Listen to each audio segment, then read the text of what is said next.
Well, hello, everyone. We have an illustrious group of panelists. It is hard to believe that we are well into 2022 already.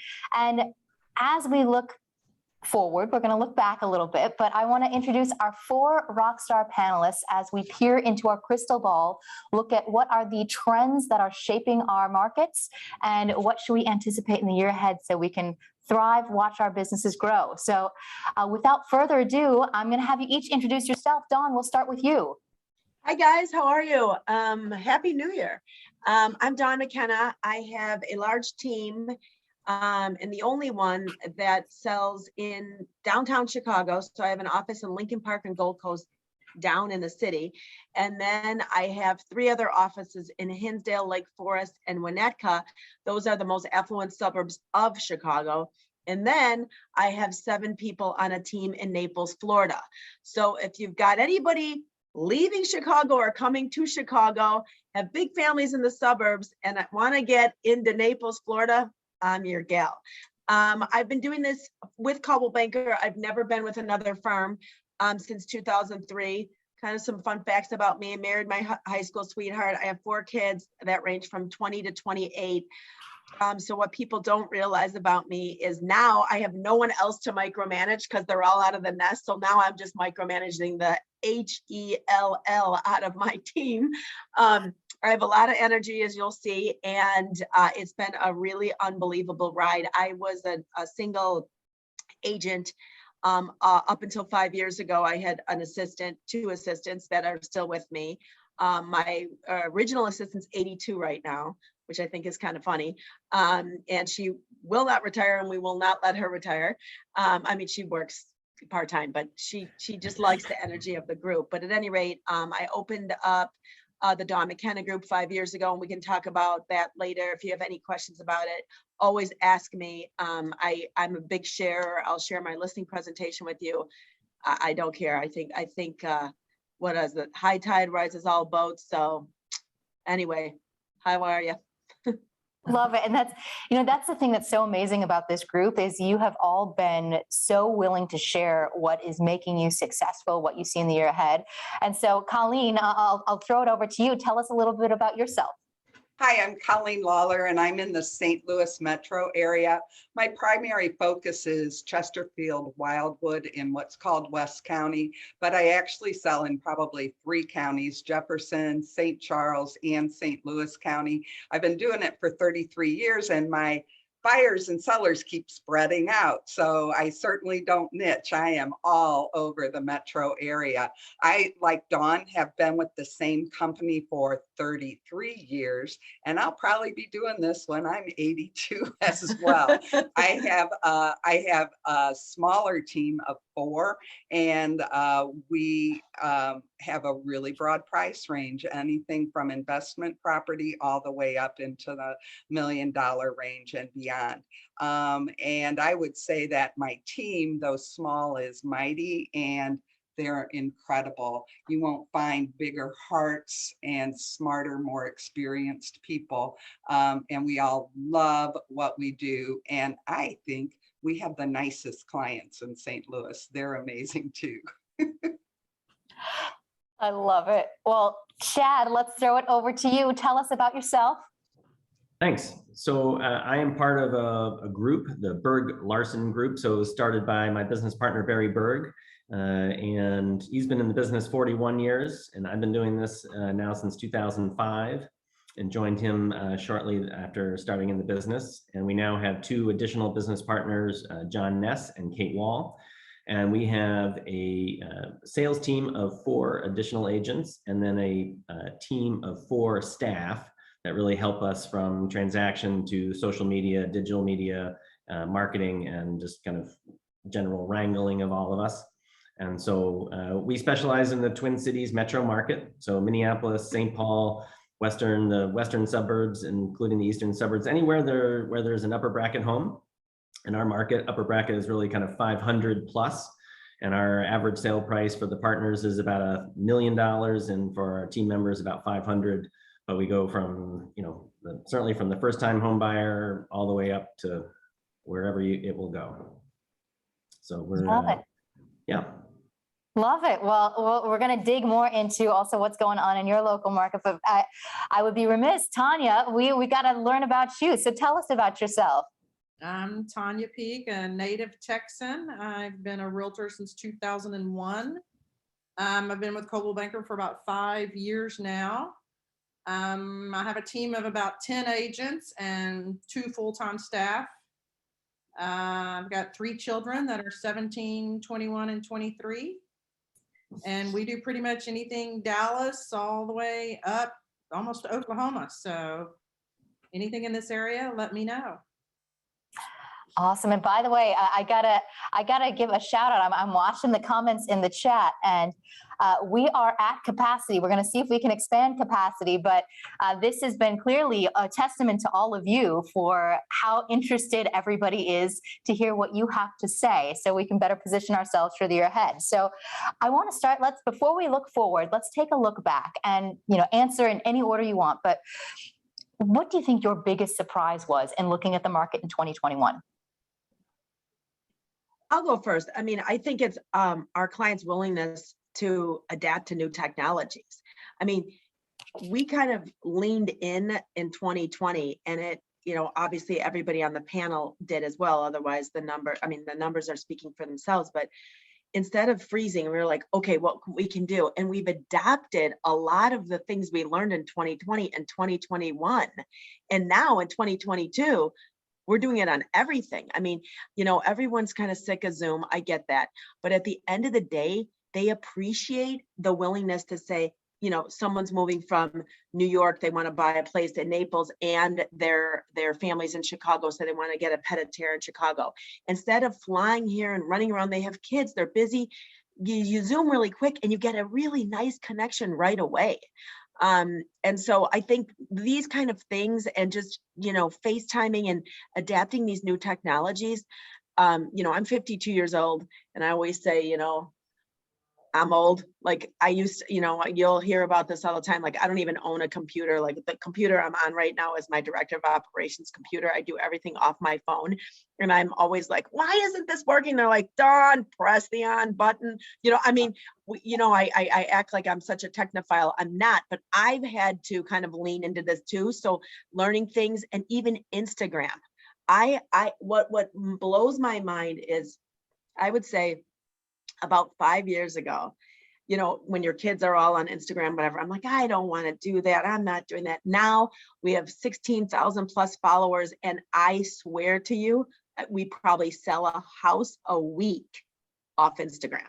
And they're like, there's people like friends of ours that are like on this panel, that are like, oh my gosh, I didn't realize you could get something for under $1 million in Naples still.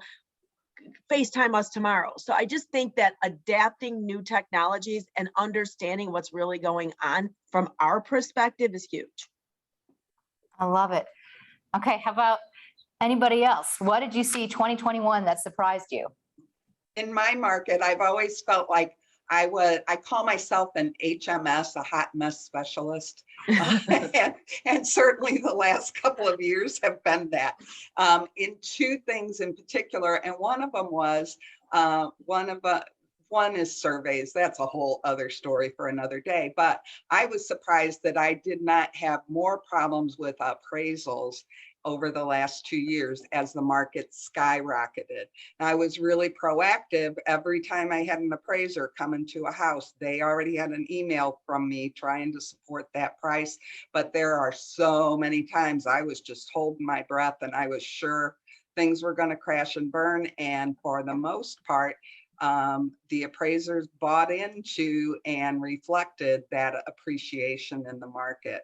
Early on, it was a little tough, and some of them didn't quite get that memo. But over the course of those 2 years, becoming more proactive and making sure that you were prepared for that, and moving forward that way.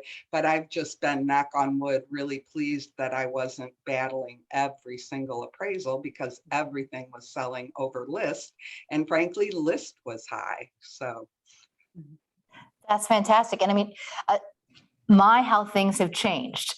Appraisals for a number of us, we remember they were the bane of our existence. And before we all came together, we were talking about planning for the when rather than the if. Shane Anderson, Navy SEAL, was talking about that earlier. You came into these appraisals thinking, this is not going to come out, so I'm going to arm myself for that scenario. And fortunately, you didn't have to go there. So that's fantastic. We were Now, Tanya, you had a huge start to your year. Yours started very quickly. Yes. So was that, talk to me about your surprise with 2021 and how you handled it. My surprise with 2021 was the buyer's willingness to do the appraisal waivers. I mean, every single offer we had, buyers paying title, buyers paying for everything, HOA, and then they're doing the appraisal waivers on every single listing that we have with the multiple offers. So, I mean, I was shocked that the buyers were going to come as strong as they did, and they're coming from California like crazy to Texas. Yes, and I want to hear more about this this mass migration happening. We've talked about Florida before, and mass migration also happening to Texas, because your market is changing pretty rapidly. Chad, I don't want to forget you. Biggest surprise in 2021, and then let's dive deep into 2022. Yeah, I would say for me, I think, both what Dawn and Colleen mentioned, I think certainly resonate. But I think at the same time, what really was surprising is sort of the early push, in January, when we started to see sales. We typically see our spring market start more February, start to ramp up, and then really kind of peak in June. And at the same time, we saw, our team did sort of record numbers of sales in February, March, into April. And so by the time the end of June had rolled around, we had done 80% of our sales that we ended up doing for the entire year. So it was a very sort of busy, kind of crazy early, what I would describe as early push. And you still have hair, so this is like a very good sign. There's a few more grays coming in, but that's, I'm 51, so, John and I, we can, we got the 50 proof mode. I love it. Well, so this next one, this is a rapid fire question. And also for attendees, if you have any questions, do throw them in the Q&A, because we will be taking some questions towards the end. But for our panelists, I want you to just give me, you got 3 words on this answer. I want to hear from each of you. Describe 2022 in just 3 words. Lack of inventory. I would say challenging, opportunistic, and rewarding. Oh, look at that. I was going to say endemic, early, and inventory. Love it. How about you, Tanya? Best year yet. Right. Love it. And those are the great attitudes. I mean, you're looking at the trends. You're looking, though, aspirationally. How are you gonna take this market on? So, Dawn, you touched on this a little bit in the very beginning on how things have changed, on how 2020 and 2021 have really changed the way that our clients are approaching real estate. And so let's think about buyers. And we touched base a little bit on, okay, some of them are seeing via FaceTime. What are you seeing as some of the trends in how buyers are experiencing properties that you expect to continue or possibly even expand in the year ahead? Okay, so I really think that we as agents I haven't done a great job, even me, as realizing we are their trusted advisor. Okay, so what I'm doing for all of my properties right now is being super strategic. I talk about this a lot. I represent a lot of venture capitalists, a lot of finance people, private equity. And so what I'm teaching my team is basically how to financial model for the market. And I'm a big advocate of details and spreadsheets and like price per square foot. Where was the GDP 5 years ago? I mean, I'm getting very high finance. I went to U of I didn't go to Harvard. I was an English major. I never even took a math. Okay, this is all learned behavior from listening to what my clients care most about. And I think it's really, really important now more than ever to know your stuff. These people don't make a move. Anybody that works with me or anybody on my team, they're not just asking about real estate. They don't make a move. I've got restaurateurs coming and saying, hey, what do you think of me? It sounds like you're going crazy in Naples. Do you think there's room for me in the restaurant business? I'm shipping them off to the commercial guy, basically saying, build this restaurant right here, because we just sold 17 $6 to $10 million houses down the street. You understand what I'm saying? Like, I just think people, anybody that's looking into this has to understand you need to, especially in a market that has no inventory, whether you're the biggest agent or not, you need to set yourself apart. And I think realtors have been real order fillers for so long that I think for us, we look at this like a high finance equation, like a wealth manager. And every single, whether it's Chicago or Naples, say Chad called me, okay, and say Chad said, listen, everyone's going to Naples, where should I invest? I might send Chad back a spreadsheet that says, hey, if you go here, just so you know, when you and your wife are there for the month of March, you can rent it the other months for $7,000 a month. That's a cash flow positive of 14%. Now, we're not giving investment advice necessarily, but you have to be smarter. And look at this as a broad scope because of the migration. You cannot believe, Colleen, Chad, and Tanya, of the top 5 cities coming into Naples, you're 3 of them. They don't even know this, you know what I'm saying? Because we're all so busy in our own silos. So I think us as agents have to realize we are filling a bigger void. Hopefully that answers your question. I don't know if it does. I tried.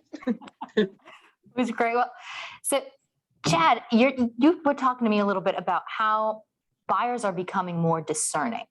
Can you talk me through that? Well, I think with the pandemic, right? And Dawn kind of touched on the idea of Zoom and FaceTime and virtual showings.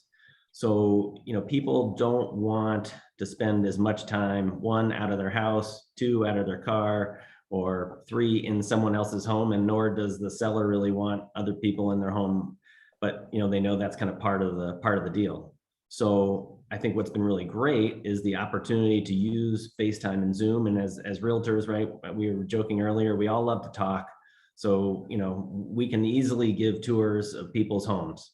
And so that, that FaceTime or Zoom has been working great. We've had clients I've had a client moving from Virginia, strictly, opportunistic to live in a better, lower priced, higher quality environment, and, not for work. So, we're seeing a lot of that here in the Twin Cities, people moving for quality of life. So the opportunity to really find the home and via virtual showing has really been key. But at the same time, you've got the buyers that are looking online. They're not calling me, or I'm not calling them until after we've looked at all the key data in the MLS, right? And so that's really Matterport tour, floor plans, and I think that's really been the big shift that we've seen. We were on the cutting edge of Matterport. We were one of the first ones in town to really have one on our team, and we did them on our own. And but then we started to see the push for floor plans, and now we invested in a program called Magic Plan, so you can kind of do it on your own. You don't have to hire someone, and we kind of mix and match there. So floor plans, Matterport tour, giving the buyers all the information that they need to make a choice as to whether they want to go see the property or not. And that really has lowered the numbers of showings on our listings, but the showings to pending have really shrunk, right? Because now you're really getting those that really want to see it, are really interested, and so you're getting much higher quality showings than we did in the past, where you had the kind of the looky-loos.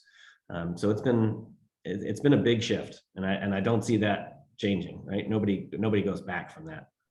So what I'm hearing you say is, especially as a listing agent, we need to be much more strategic in ensuring that the buyer can really envision themselves in that home, even remotely, and that sometimes they may see it in person, they may not always, but that showing then is going to matter that much more. Going back to what you said, Dawn, that you need to be able to talk the talk, paint the picture, and help sell them on the end in a way that you maybe didn't know you had to before, because you had 20 showings and now you might have 5. So Tanya, Colleen, anything else you want to add on trends you're seeing in how buyers are experiencing properties? I want to add on to what Chad was saying. I had a buyer's agent who, when we would throw when we throw everything out there for the consumer in terms of Matterport or a walkthrough video and all of the photos and photos 4 different ways of every room and drone and everything. I had one buyer agent that was like, do you think that you lose some people that might come take a look at it if they didn't see absolutely everything? Like, is there something you can tease them with or make them go, well, I really like it, but we have to go see it, or we have to call that listing agent and go take a look. So I still think that buyers, and you always have to put yourself in the shoes of the buyer and the seller. What do they want? And you have to meet what they want. And I think that's really giving them as much information as possible. But at the same time, I only use, and I'm sure all of you are the same, I only use what promotes the property. I don't care to see unfinished dirty basements and electric panels sitting on a wall in the marketing photos. I explain to my sellers that I'm not going to use 70 photos. Every photo I use should be almost a standalone marketing piece for your property. And the same thing with a drone. Sometimes that's very appropriate, sometimes not so much. But to really look at it, what do the buyers want to see, but also everything that you use should promote that property and not just be out there because you have the ability to put it out there. Good point, Colleen. I think that, there's got to be a sense of romance, right? Exactly. Just like when we often say, right, the buyer buys the house when they walk in the door. And so as they're looking through the virtual Tinder or whatever of the pictures, if you've got 25 pictures of the same room from every freaking angle, it's sort of like, what's the point? Give me, sell it to me. Yeah, and then you're building the marketing for that property. In the last 3 weeks, I've had 2 people that closed on houses that they did not see until after closing. Dawn, that's probably something that you're a lot more used to than we are in the show me state.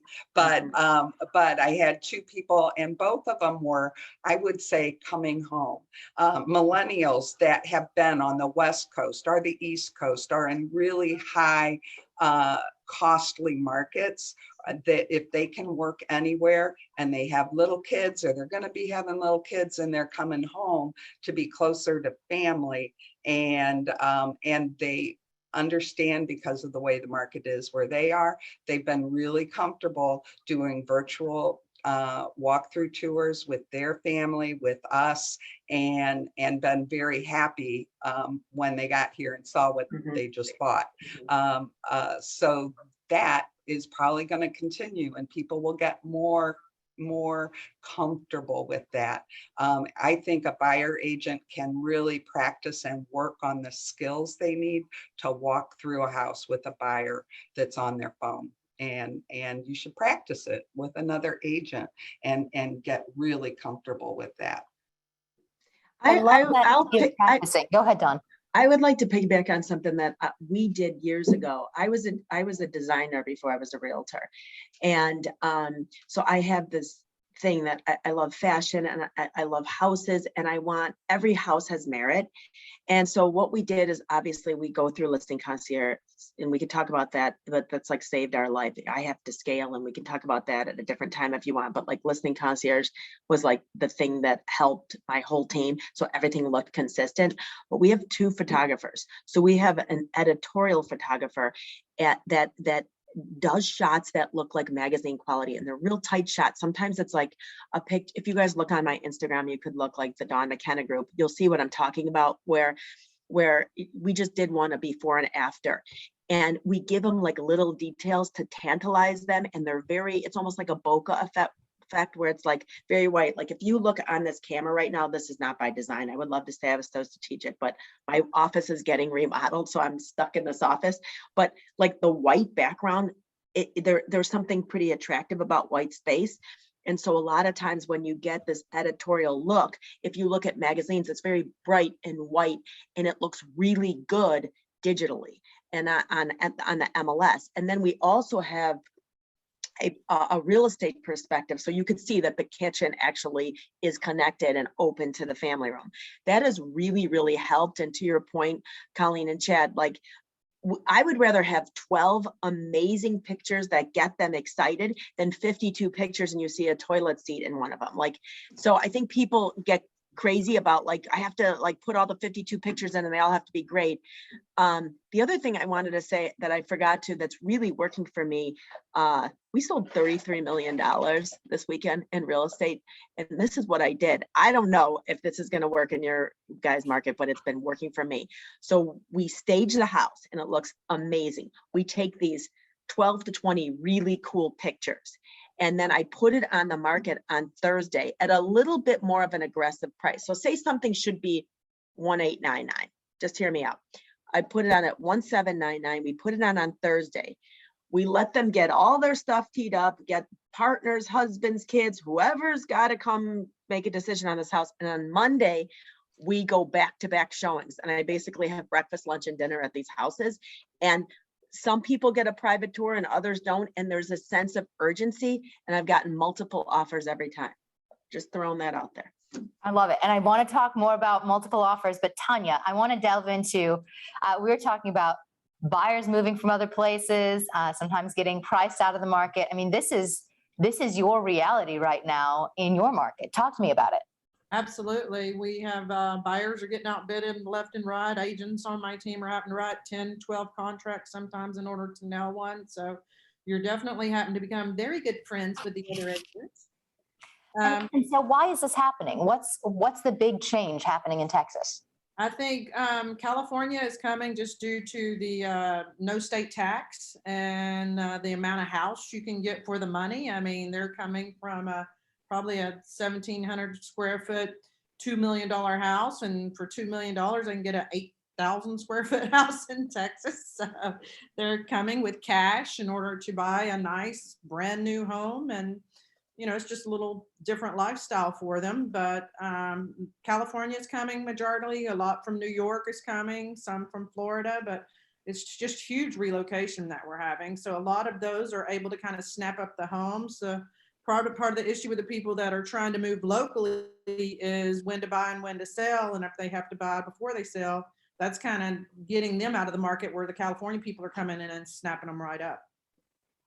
You know, don't you think though that we're like kind of skirting the issue? The truth is, you guys, like in Illinois to Florida, and Tanya will tell you this, there's no state income tax in Texas, and there's no state income tax in Florida. Okay. And so the reason why Californians are coming to Florida or coming to Texas, yes, lifestyle and all that, but at the end of the day, they're very different policies. We won't even get into the politics of it, but they are. And so, I mean, they're like complete dichotomies of lifestyle and from a tax situation. That's why I did the Don McKenna Group in Naples 5 years ago. There was a lot of luck involved. There's strategy too, but that's why I think that even for Colleen and Chad, the people from St. Louis, Michigan, Ohio, Minnesota, they are, you know, they are migrating or looking for options way earlier. These aren't like 65-year-olds looking for retirement. My average person moving to Florida for 2020 and 2021, just sidebar, was 42 years old. Right. And Tanya will say that too, right? Same thing. Yeah. Yeah. So Dawn, actually, I'm watching the questions come in as well. And if you could just give me like one quick sentence. Shelly was asking, you know, as we're talking about Florida, did you have your license in Florida first? Did you start the team there? How did you manage to be a dual state agent? Oh gosh. Okay. In one sentence or less. I'm not good at that. Okay. I know we have so many questions that are coming in. I want to make sure we have time. Okay. Really quickly. In Illinois, remember, you're listening to your clients. You're seeing the trends before CNN does or Fox News. Let's be real. Like we saw what was going on before they did. Okay. So I listened and I thought, oh my gosh, all these people, I have a house in Naples and now they want to get warm. They want to not deal with some of the things they're dealing with in the city of Chicago, and they want some relief. So I got my license in Florida Okay. And it's easier from Chicago. You know how there's like some states that have reciprocity. So look that up and you can DM me and I'll help you do that. But it wasn't that hard. And I started the Dawn McKenna Group. My brother-in-law was my senior lead there. And it was because, I think this is very important to know, it was because I had given $58 million of real estate to two people that weren't even with Coldwell Banker at the time, because I just went with the number one agent. And it was unbelievable how different of the experience my clients were having with these people that I was getting dragged in. I mean, if I give Chad a referral, I'm hoping to toss the baton to him. He's handling the way I would. I get my 25%, we're done. That was not the case. And they were getting upset and they were calling me, what do you think of this? I don't trust him on this. Do you like this? And I thought, this is crazy.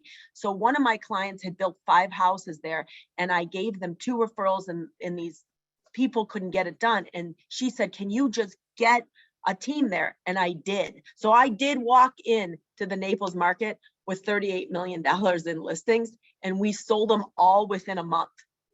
We created that experience, but we can talk about that. That's a whole nother podcast about the experience. But anyway, that wasn't one sentence. Sorry. No, all good, all good. So here's, and Natalia, you are like channeling my mind here because as we're talking about the markets, Natalia popped in our questions and she said, you know, how and where do you educate yourself to learn about your local market? And let's even take it bigger and broader than that. Right now, the volume of business each of you is doing, your clients are counting on you to have your pulse on the market. I mean, that's why we have so many people on this chat right now. Where are you educating yourself to stay current on market trends so that you can talk the talk with your clients? Not all at once. Go, Colleen, take it away. So there's like so many different moving parts to the market, right? We had a pandemic and we went, oh, there goes real estate, but it didn't go anywhere except up back in 20. So every morning I read the Wall Street Journal and I pay attention to the financial pages. Then really low tech things. Do I know somebody in automobile sales in St. Louis, and what are their numbers up or down? Because cars and real estate sometimes kind of follow each other. I remember being at a seminar on wealth management and he said, drive past Walmart. If the parking lot's not full, you probably got a problem coming down the road. So there's lots of different ways, but checking in with all of the people you work with, your lenders, some of your, the people working for big companies, who's coming, who's going. I call somebody with Coldwell Banker Midwest relocation and go, hey, are there many companies moving people around? I just check in with a lot of people because the things that you read and the headlines you see, that's old news. So you really have to be talking to builders, talking to the person sitting in new homes, all of those kinds of things, even building inspectors. Hey, are you busy or are you slowing down? All of that kind of starts to give you a feel. When the market went way down in 2008, I remember that in St. Louis, it was about 9 months behind when the lights were going out in places like Phoenix and Florida. And so you pay attention not just to your local market to know what's coming, but what's happening, because we're all more or less Midwest with a little bit of Florida thrown in there, but it kind of creeps in from both coasts and gets to us eventually. So staying connected with an agent who's in a different market and what they're doing might give you a hint of what might be coming. Right now, there's a lot of kind of mixed indicators. So my antenna is really up on, are we really going to sail the way I think we are? Are things gonna maybe get a little bumpy down the road? And I don't have an answer for that yet, but I'm really starting in the last week or two to kind of pay attention to that, especially. So Wall Street Journal, proactively asking questions, listening. That you, and outside of our industry, outside of the real estate bubble, Right. Forcing yourself to look at what are the other factors that are playing into what's going to be happening tomorrow, 10 weeks from now, 10 months from now.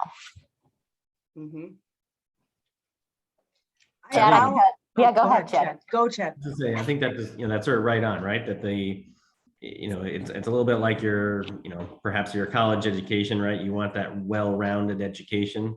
And so you're taking really every piece of information that you can get. You're not just, as much as we're kind of in nose to the grindstone, kind of during the day, you're still kind of paying attention to, public radio, to the paper, the paper. I'm old school. I read the paper, kind of front to back every day, because in that sense, I don't really want to be spoon fed in terms of the what's at the top of the feed, so to speak, right? So I want to kind of read what's going on in all the different aspects of our local economy, national economy.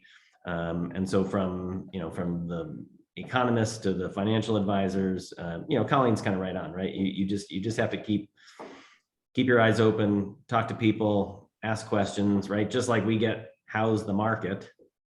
We're asking that same question of everybody else. I love it. Dawn, final thought on this one. Okay, final thought is, I listen to my kids a lot. I learn a lot from them, because there's all these reports that the millennials have the most money. I mean, these kids are making a lot of money, and they know a lot of people, and they love to share, and they love to hear. And depending upon where they are, I think it's important to listen, because the way they adopt certain technologies or the way they want to be sold to is different, and it's a trickle down. We are old. I say that affectionately. What I mean is, like, we all want youth. We're all constantly chasing that fountain of youth physically, but also mentally. So I think that, like, we can learn from them. And if we can start doing that, I mean, look at Facebook's like mom, we don't even go on that. That's for the 60-year-old, but like LinkedIn and Instagram is all the rage. I think you can learn a lot from that. I also think that when I'm on road trips, my husband's a big podcast guy, and he taught me to kind of look outside of the box. Like, I don't listen to like Barbara Corcoran on a podcast. I listen to your point. My son is trying to be Air Force Special Forces out of University of Michigan. I'm super proud of him. And I've been listening to a lot of like military podcasts. And it's interesting because the if or when, like when it happens, are you going to be ready? And it kind of helps me be a better leader. But I also, that trickles down. I bring it up in every car ride I have with a client. And they're like, wow, I didn't think about that way. I think that there's so much you can listen to that's unrelated to real estate, but it all comes back to the way we sell or the way we purchase. It's human. It's like, what do you call it? Psychology. I don't even know. Psychographics. I get a lot of that from that. I love it. Well, okay, I have two, and we're going to be lightning fast with these questions because we have so many great questions from our attendees. 2 questions, fastest answer you can give me. Best tip to deal with multiple offers. And Tanya, I'm going to start with you. The best tip with multiple offers, in my opinion, if I've got the buyer, I'm assuming is what you're mentioning. If I've got the buyer in a multiple offer situation here, you always call the listing agent, find out what exactly the sellers are looking for, so you can kind of tailor your offer to whatever makes it work best for them. A lot of times just knowing small nuggets of information of what they're looking for and communicating with that listing agent is what's really going to help you get the solid deal done. Perfect. Anybody else? Quick tip on this, and then we're going to talk about favorite CB resource we cannot live without. I would say multiple offers. I would say, we love the escalation clause or asterisk clause here, and it works great. But you kind of, to Tanya's point, right? You got to talk to the agent on the other side, make sure they understand it, that they're willing to use it. And I think if you're looking to use it, you want to make that delta from the, how much more you're willing to go over. It has to be meaningful, right? You can't just make it $1,000. They'll choose some other component of the offer to make that decision. So you want something that's meaningful to the offer, that, wow, that's a lot of money and I should take that because it's worth it. I love it. Okay, Dawn, you touched on this already. When we talk about CB resources we cannot live without, you said Listing Concierge was a game changer for you and your team. Is a huge game changer, you guys. You have to understand. I think we'll have sold, I think like 620 million this year. Next year's goal is $1 billion. When you're doing that with, 13 agents, and I have my own director of operations, I have my own marketing team, like this is an engine that needs to be fueled. And I look at listing concierge as like my gasoline, and the design concierge, like it's all teed up. All my team knows how to do it. You have to have process, the right process in place. It can't be willy-nilly. And it was like the single thing that was like a game changer. We use it on every single listing, whether it's 100,000 or 35 million. And it has been awesome. They customize, I'll talk, call me anytime, DM me or whatever. I'll tell you what we do. It is literally a game changer. If you're not using it, I have no idea why you wouldn't. Well, and by the way, one of the questions I'm getting is, hey, can we get the contact information for these amazing, amazing panelists? Yes, and send them your referrals. So we will make sure that we have all of their information is going to come out. Again, we're recording this. So if you have a friend who was not able to get on, you only caught part of it, I know that we are recording this. We're going to make sure this gets out to all of your branch leaders in the near future. Last couple questions. So we had one come in from Andy Horn, and Andy was asking about reductions in co-op commissions, that in his market and for his agents, they're starting to see lower and lower co-op commissions being offered in the MLS. Do any of you have any tips on how you are front loading that conversation with your clients should you find yourself in that situation? I make a calculation. I present them with, look at the last 10 sales I did, how quickly they sold, for how much they sold for in comparison to somebody else that was a discount broker. Never mention their names. I would never do that. And it's just very, very clear that these people are being short-sighted. And in fact, yesterday I had someone that said, why are you are in such a good situation. Why don't you ask for 6? Like they'll give you whatever you want now, because you need to talk their language. And at the end of the day, I mean, if I could pay $5 for this or $3 for this, and it's the same thing, I want this for $3, but it's not the same thing. And so I think that people get in a rut and they're like, oh, I don't know how to do that. And you have to prove your worth. And I mean, we make well over the 1% or 1.5% that they think they're going to save. So I will say in Florida and Chicago, that doesn't come up. If it does, it's a squash and they say, okay. So on that listing side, it is leading with the value. Now, for the other three of you, let's talk about on the buy side. That offer of compensation is out there. You're already working with this buyer. Have you signed a buyer agreement with them? And what have you done to have that conversation with your buyer? And Tanya, I saw you nodding. Well, we definitely talk to, when we do the buyer rep, we do let them know that 3% is what's typically earned. If they do want to go see a house that's offering 2% or 2.5%, the buyer is aware that they are going with a discounted broker on the other end, and therefore they will need to make up the differential for the agent. Love it. In our market, we don't have that same big spread, right? We typically see 2.7, so we typically do a 55-45% split between listing and buy side, and so we're typically seeing 2.7, and rarely are we seeing the 2.5. So it's not as big an issue here.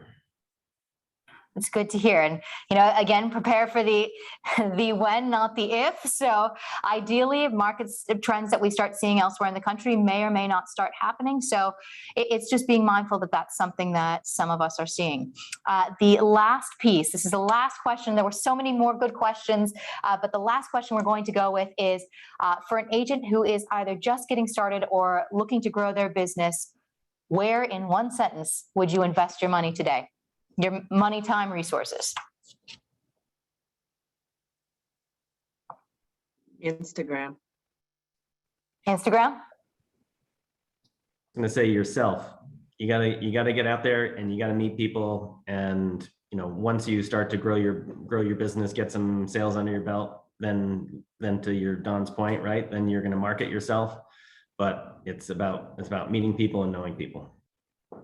I would say that if you're a new agent, you don't have billions of dollars to throw into marketing and everything, and you need to get in front of people. You have to be in front of people. This was a dark age ago, but I started with open houses, and I looked at open houses. If you're a new agent, don't feel worthy and interview those buyers and decide which one is going to be lucky enough to work with you. You've got these people coming through the door. You pick the one that's going to be the one you're going to show how good you are, and start working with people that way.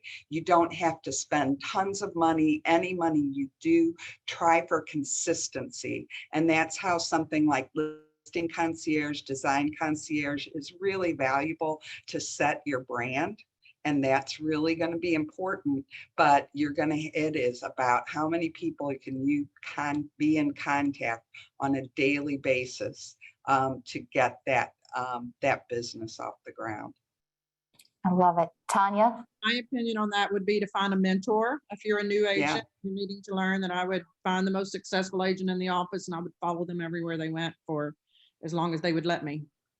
That's very true. I love it. It's all about who you know, about listening, watching for trends, and being consistent.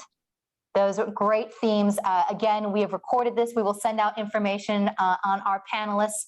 But again, thank you guys. I know on behalf of myself, on the hundreds of people who are on here, this was amazing. I'm wishing you all the best in 2022. I'm sure it's going to be a great year for all of you. Thanks so much. Take care. Thank you. Bye, guys. Thank you very much. Bye.